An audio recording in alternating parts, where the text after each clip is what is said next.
hello everyone जय जगन्नाथ आपण मैंने केमती अच्छा आम आड़े तो बहुत गरम हो तो भाविलु कि गोटा शोक उठिलु भाविलु कि गोटा स्पेशल करने तो मामा कहले कि घरे बेल अच्छे तो आम बेलपणा ही करदे तो से आम बेलपणा हमारा प्रिपेरेसन चली देख नियंतु आपण मैंने आज रेसिपी हूँ बेलपणा देखो माटे बेल कोरी सारे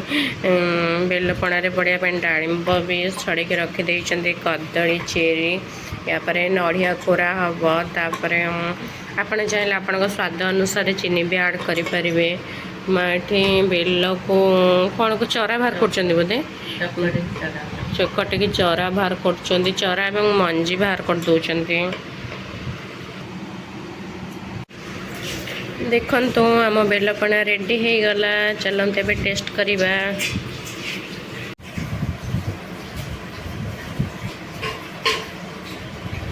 सतरे बहुत टेस्ट लगुच आपण मैंने घरे घरे ट्राए करूँ